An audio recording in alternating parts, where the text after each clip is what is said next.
Merci Benjamin, merci à tous ceux qui ont organisé cette journée. Merci beaucoup aux différents panélistes, aux différents intervenants.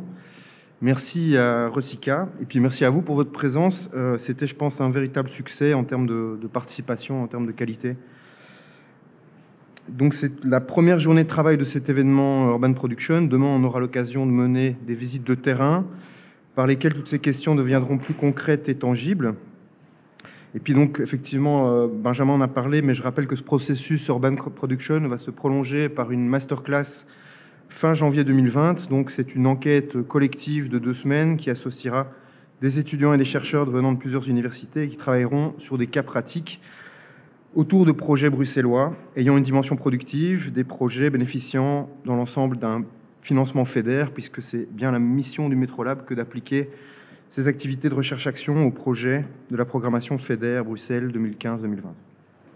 Voilà, j'ai une dizaine de minutes pour quelques réflexions très générales sur des points qui m'ont semblé importants.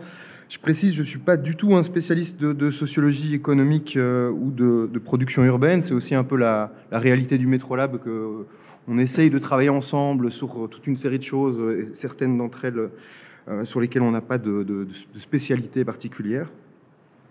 Donc, les réflexions que je vais proposer vont peut-être sembler un peu naïves aux experts, mais ce sont des points qui m'interpellent par rapport à la place de ces aspects de production urbaine dans le travail plus général du Metrolab. Alors j'ai essentiellement 2 points. Un point autour de la définition de la production urbaine.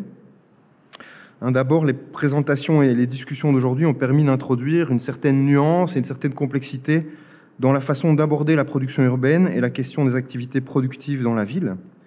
Il a été dit tout à l'heure que ces activités sont considérées comme indésirables, ne sont pas valorisées. Or, il semble qu'un colloque comme le nôtre est loin d'être une initiative isolée. On ne compte plus, en effet, les journées d'études, les conférences sur la ville productive, les cities of making, etc. On a en réalité plutôt l'impression que ces questions sont assez bien valorisées et mises à l'agenda, en tout cas à l'agenda des universitaires et des conférenciers. Un événement comme celui d'aujourd'hui a certainement une dimension politique et rejoint en cela bien d'autres initiatives qui, devant l'apparente hégémonie de l'économie de service et de l'économie créative dans la ville, tente de revaloriser et de promouvoir à nouveau l'économie industrielle et l'économie productive. Or, il me semble que la journée d'aujourd'hui fait naître certaines interrogations et une certaine perplexité sur ce projet. Moi qui ne suis pas du tout spécialiste, j'ai quand même compris dans l'excellente présentation du professeur Bryson que la distinction entre industrie et service était en passe de devenir obsolète. On pourrait ajouter, bien qu'on ne l'a pas abordé dans la journée, que la délimitation entre ville productive et ville créative, en tant qu'horizon de l'économie urbaine, est loin d'être évidente, elle aussi. D'abord, autour de la distinction industrie-service, étant donné que, comme le professeur Bryson nous l'a dit, on a de plus en plus affaire à des activités hybrides et à des produits hybrides, il y a un certain mythe et un certain discours enchanteur qu'il faut interroger. C'est celui qui voudrait qu'en favorisant les activités productives dans la ville, on va créer une situation dont l'effet principal serait de rendre un travail d'ouvrier aux individus peu qualifiés dans les quartiers historiquement industriels de Bruxelles. Ces activités étant prises dans des processus hybrides pour être compétitives, elles profiteront au moins tout autant à des service providers, des designers, des communicants, des commerciaux, des financiers, des consultants, des experts, des universitaires, c'est-à-dire tous ces acteurs de l'économie créative et de l'économie de la connaissance que critiquent les défenseurs de la ville productive. Toujours à écouter le professeur Bryson, cette hybridation de l'économie productive est une sorte de boîte noire en termes de production urbaine. Autrement dit, elle pose une certaine opacité et beaucoup d'incertitudes sur les effets en termes de transformation de la ville d'une réintroduction des activités productives dans la ville. J'ai parlé d'une autre distinction sémantique qui pose un problème, celle qui se poserait entre ville productive et ville créative. Ce matin, on a défini les activités productives comme des activités qui visent à transformer des matériaux bruts en produits finis. Or, ce que nous montrent tous ces néo-artisans, comme les microbrasseurs étudiés par Marc Zune et Pauline Delperdange, c'est que ces processus de transformation des matériaux bruts en produits finis peuvent être investis par un processus créatif, un processus de recherche qui vise à singulariser le produit fini, à introduire du sens dans la production et, in fine, à valoriser la personne qui exerce son savoir-faire, son craft. On comprend ici comment les enjeux du productif ne peuvent pas se débarrasser aussi facilement des enjeux du créatif, à moins de ne pas reconnaître des enjeux d'épanouissement, de réalisation de soi et de valorisation des travailleurs dans leurs compétences propres. Si le rejet de la ville créative à la Richard Florida peut se comprendre sur un plan politique, il n'y a pas de raison sur un plan analytique de rejeter la créativité comme qualité d'une activité professionnelle ou d'une activité économique. Ce serait, je pense, une contradiction performative pour des chercheurs universitaires de condamner la créativité, puisque c'est une qualité qui est au fondement même de leur profession. Faire de la recherche scientifique, c'est s'engager dans la résolution de problèmes, c'est produire une série d'hypothèses interprétatives ou explicatives, et produire des hypothèses, c'est un processus créatif. Donc il ne me semble pas très éclairant de voir une opposition dans les termes entre les activités productives et les activités créatives. Tout comme pour Bryson, il paraissait apparemment illusoire de désintriquer l'industrie et les services. Plutôt que de rejeter ou de condamner la créativité, peut-être s'agit-il plutôt de la revendiquer pour qu'elle en vienne à caractériser des processus économiques qui nous semblent plus nobles et plus fondamentaux. Il y a, je pense, une conception progressiste, démocratique, disons une conception de gauche de la créativité. On trouve des ressources pour cela chez les philosophes pragmatistes, par exemple la créativité de l'agir de Joas, mais aussi évidemment chez les marxistes ou les post-marxistes, que ce soit chez Marcuse, que ce soit chez Henri Lefebvre, chez Cornelius Castoriadis, ou chez Marx lui-même, bien sûr, pour lequel notre aliénation est justement ce processus par lequel on oublie notre nature créative d'homo faber, une nature créative qui doit primer sur le reste, pour Marx.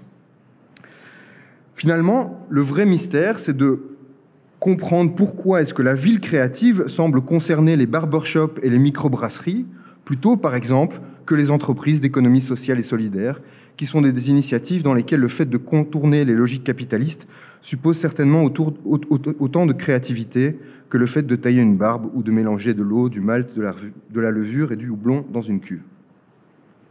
Alors il y a, je pense, toute une série de qualités ou de valeurs qui en sont venues à être attachées et indissociables du néolibéralisme, mais qui peuvent être sauvées et revendiquées. C'est le cas peut-être de la créativité, c'est le cas, je pense aussi peut-être de la flexibilité, flexibilité qu'on associe aussi à une politique néolibérale, mais qui pour autant reste une qualité que l'on recherche, par exemple dans l'aménagement des espaces urbains.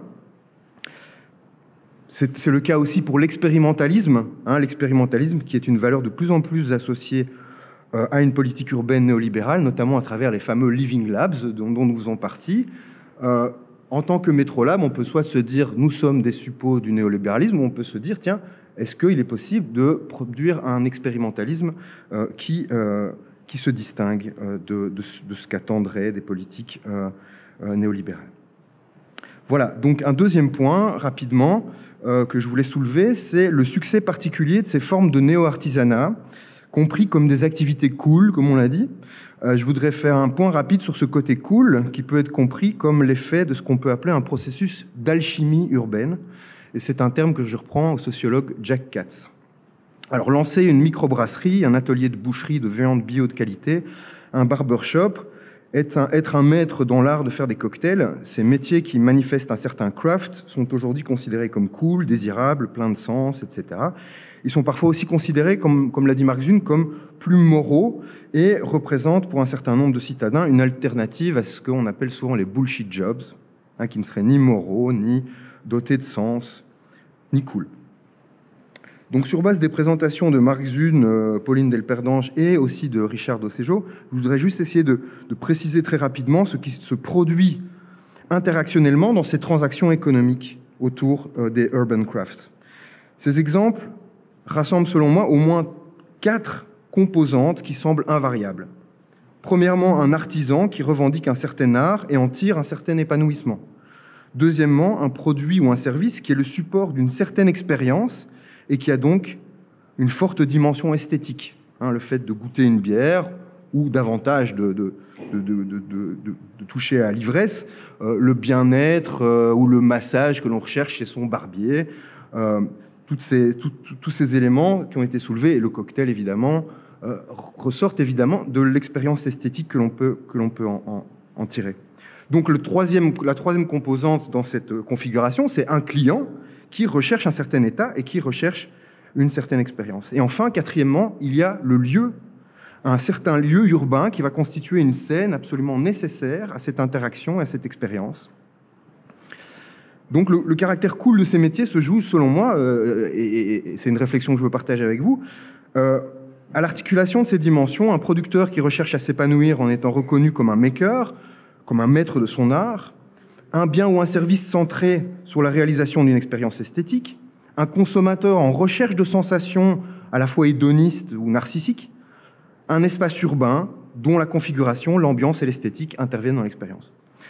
Ce processus, cette transaction, est proche donc de ce que Jack Katz a appelé l'alchimie urbaine. Vous savez, l'alchimie, c'est évidemment ce processus magique par lequel on transforme le plomb en or. Ici, c'est un peu ce qui se passe.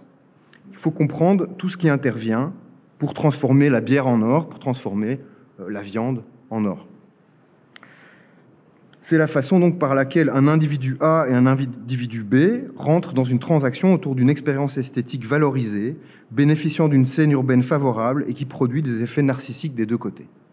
D'un côté, le client du barbershop qui se fait pomponner, d'un autre, le barbeur qui se flatte d'être un master of craft, un être d'une compétence rare, parfois un membre éminent de sa communauté, voire un être particulièrement moral, et je reprends ici les 3 logiques d'engagement qui ont été soulevées par Mark Zune. Donc j'imagine que c'est ce qui distingue ces makers des plombiers ou des réparateurs de mobylettes. Eux ne seront pas considérés comme des makers s'ils ne bénéficient pas de cette grandeur, de cette appellation quasi héroïque d'être un maker. C'est parce que leurs services ne nous procurent pas des expériences esthétiques et parce qu'eux-mêmes, bien souvent, n'entendent pas se valoriser à travers leur activité professionnelle. Enfin, j'imagine que cela a sûrement été fait par d'autres, mais il me semblerait intéressant de comprendre ce que cette économie des urban crafts, qui conserve quand même le plus souvent une logique capitaliste, transforme dans la théorie marxienne de la survaleur et de l'exploitation du travailleur. 2 rapports d'exploitation pourraient être réexplorés ou explorés à nouveau frais. Premièrement, la question de l'exploitation des ouvriers ou des petites mains qui travaillent pour le néo-artisan ou le master of craft. Si vous bossez comme ouvrier pour un entrepreneur qui fait des travaux de réparation, même si celui-ci se fait de l'argent sur votre dos, il n'en tire pas le capital symbolique et les effets d'amour-propre dont bénéficie le master of craft. On a dit à plusieurs reprises que dans ces nouvelles pratiques économiques, les produits fabriqués étaient parfois un simple prétexte à partir duquel se constituait un service ou une expérience. On peut se dire que le fait d'être les petites mains qui contribuent à la fabrication d'un produit qui n'est qu'un prétexte à la réelle transaction économique subissent une exploitation encore plus grave.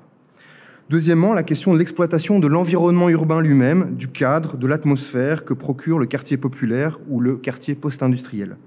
On l'a dit, cette scène urbaine est un élément nécessaire à cette expérience et le capitalisme esthétique exploite les quartiers populaires pour leurs apports esthétiques, l'ambiance particulière qu'ils créent et qui intervient de manière nécessaire dans l'expérience même et dans la transaction.